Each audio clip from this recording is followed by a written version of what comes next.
उमेदवार जाऊ शकतो याची पूर्ण जाणीव असताना उद्धवजी ठाकरे साहेबांनी जावं अशी समस्त सगळ्यांची भूमिका असताना उद्धवजी ठाकरे साहेबांनी आणि शिवसेना पक्षाने माझ्या नावाची मला असं वाटतं एक मला उमेदवारी देण्याची घोषणा केली.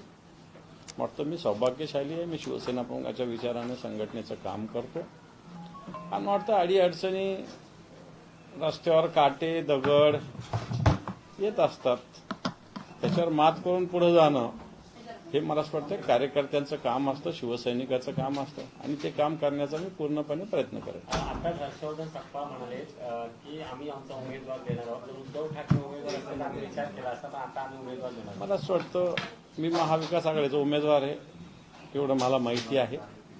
त्यामुळे त्या सगळ्या भूमिका माननीय उद्धवजी ठाकरे साहेब. तुम्ही काँग्रेसच्या नेत्यांशी बोलणार आहात? मला असं मी पहिले सांगितलं मला हे विषय न विचारायचे. हे पण मी पक्षाचा नेता आहे का? मी उमेदवार. काँग्रेसशी बोलणं वगैरे वगैरे वगैरे मी तुम्हाला महाविकास आघाडीचा उमेदवार आहे मी सांगतो आणि मग तुम्ही म्हणतात काँग्रेसशी बोलणार आहात का? आता ही जबाबदारी पक्ष नेतृत्व करेल ना, मी थोडी करणार. पक्ष नेतृत्वाने केल्यानंतर या सगळ्या गोष्टी संजय राऊत साहेबांचं ट्विट बघा, महाविकास आघाडीचे उमेदवार म्हणजे आम्ही काँग्रेसशी बोललोच असेल ना. तुमच्या सांगण्यावरनं महाविकास आघाडीचे तुम्ही एकमेव उमेदवार नाही, दुसरा कोणत्या उमेदवार आता उभा किंवा नाव जाहीर होणार नाही यावर स्पष्ट होते. मुळात प्रश्न असा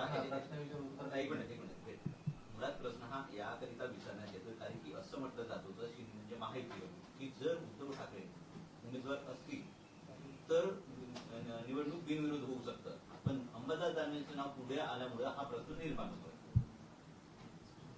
हे उद्या 3 वाजेनंतर गोष्टी होतील. आत्ताच त्याच्याविषयी बोलण्याला काय अर्थ आहे का? आत्ताच त्याविषयी कोण काय बोलणार त्याला मी काय करू शकतो?